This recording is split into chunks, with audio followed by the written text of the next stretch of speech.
All right, Ashley, thank you. And this is certainly having an issue on power. These strong winds are causing power problems all across Southeast Michigan. DTE says that the issue is only getting worse. At last check, over 9,000 customers are without power. And DTE says that the crews are working across the region and the thumb. Of course, the conditions are very challenging to work on these power lines.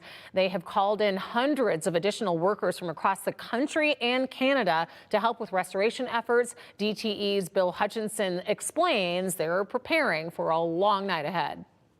Our goal is to have crews on outages as quickly and safely as possible to get them restored.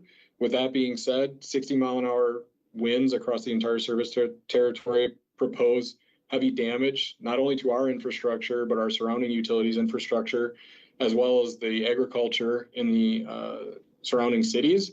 So I would expect that we will have outages that go into tomorrow.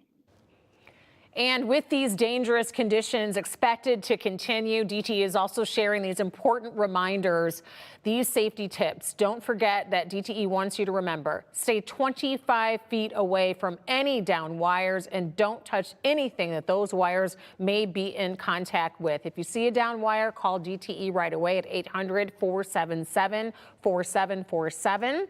And also, be aware that wires behind yellow tape could still be live wires as well, so avoid those too.